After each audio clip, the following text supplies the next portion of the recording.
thinking and starting to think more about the new securities legislation that markets are now putting in place to deal with the financial crisis that we've seen recently. And joining me to discuss this particular issue on the progress of how this legislation is being implemented is Mark Jem. He is member of the board at Clearstream International, and also with us is Paul Bodart. He is the EVP and head of EMEA Operations Asset Servicing at the Bank of New York Mellon. Thanks very much to both of you for coming in. It's a pleasure. I want to start first of all with what you think have been the main pieces of legislation so that we put everybody on the same page. Well, in terms of the response to the crisis, it's quite clear. Two main bodies. It's the G20 agenda. It's come out.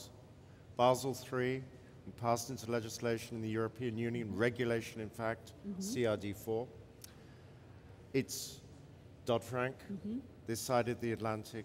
It's EMEA over the other side of the Atlantic. Those things will fundamentally change the way that financial institutions deal with capital, deal with risk, deal with liquidity. How do you think it's starting to change already? Yep, and to respond to your question, Kavita, I would say, in addition to what Mark said, which I completely support, in Europe we have another dimension. The European authorities are trying to make sure that the European financial market is more efficient, more integrated. So there are a series of initiatives that are taking place to reduce the risk and limit the risk to have another big crisis. But there are, in addition, regulations that are being implemented to try to make Europe more integrated. Tell us what some of those are. So all the things around derivative regulation, fund regulation, MiFID, which is make sure that investors are protected, that there is bigger competition among the infrastructures, CSD regulations. So these are the type of regulation that will try to bring Europe more together. How do you think it's affecting what's been happening so far? I believe it's give us an opportunity. We are going to be able to provide more service to our clients because some of these regulations will allow us to offer more. Some clients expect us to help them to handle all this complexity.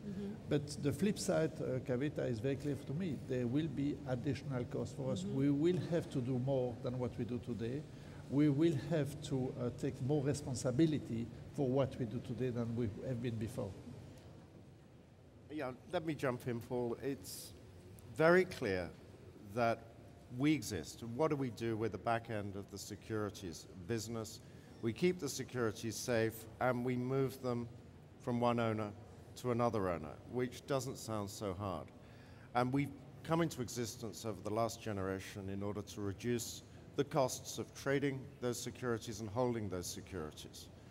In future, it's going to be about helping the market deploy those securities more effectively in order to manage their capital costs, in order to manage their liquidity, in order to manage the counterparty risks that they have, to deploy, in short, those assets as collateral.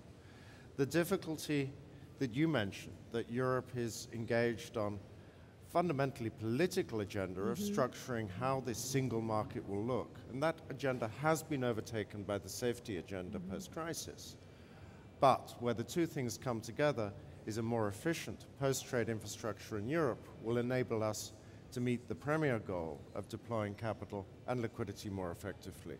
That's where those two things come together. You mentioned a lot of cost because, you know, at the moment you'd have a lot of people in all parts of the industry saying, whenever we cut our costs, there's always these regulators that come in and they take away all the benefits that we've already made in terms of cutting costs. They're adding costs to us.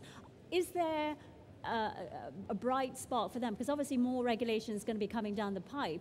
You know, is there a bright spot for them? Do you feel that there are opportunities where there could be innovation and growth that possibly people aren't starting to look yet? I think people are starting to look at them. I think there are definitely opportunities. And one of the things we were saying this morning is that compliance with regulation was something that people would tack onto their budgets. And the end goal was simply to comply. Now compliance is a strategic investment decision. How do you innovate around that? How do you produce solutions that will enable your clients to comply?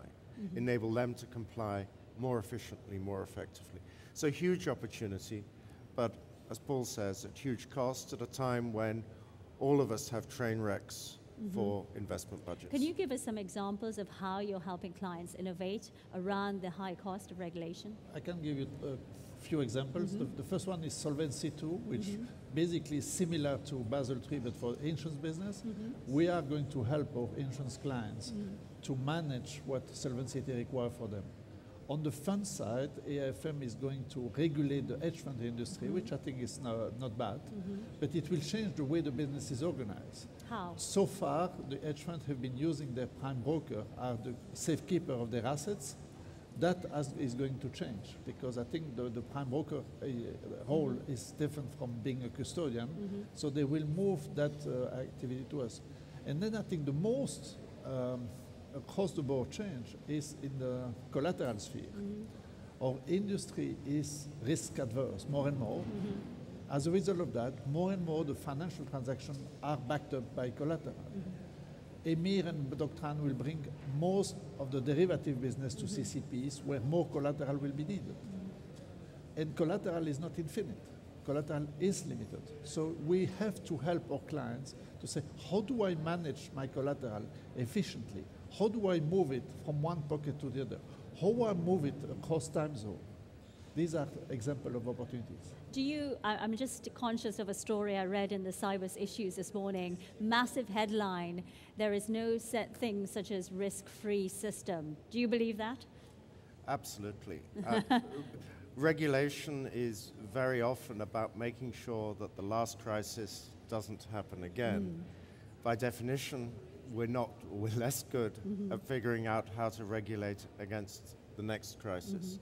You know, as an industry, in fact, as a community, as a society, we have a pretty poor track record there. Yeah. Afterwards, it all becomes blindingly obvious where it went wrong, but before the moment, all of us continue contributing to that in blissful ignorance.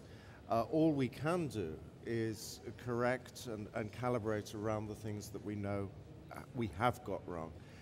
One of the encouraging signs about this phase of regulation is that fundamentally, and despite its enormous costs and complexity, the industry and the regulators are aligned in the fundamental objectives. I was just going to ask you that, because it seems like in Europe they're doing their thing, in the US they're doing their thing. Are all these people actually talking to each other? And how do you get more sort of joined up thinking to have a more strategic approach to all of this?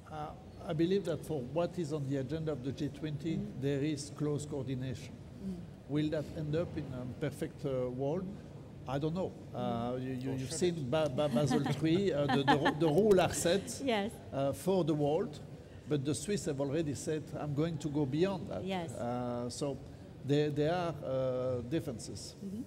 Indeed, I mean, that's one of the risks. The risks are that you get conflicts in the agenda. There are conflicts in this agenda. There are conflicts between CSD regulation and EMEA. There are conflicts between Basel III and MiFID. But in general, everything's going in the right direction. The risks of global arbitrage are acute. The European banks will have to comply with Basel III. Will the Asian banks? And the big question is, will it really be implemented here in the United States? Those kind of issues aren't new. Did Basel I get implemented everywhere? Did Basel II? Of course not. Right. So going forward, the agenda is clear, the application may not be, and there is clearly potential for competitive distortions on a global level that regulators are clear of, but right now they were saying, we hear that, but the safety agenda is so important, you know what, we don't care in the final analysis. All right, well, we'll leave it there. Thanks very much to both of you gentlemen. Mark and Paul, it's a pleasure having you with us on Sibos TV this afternoon.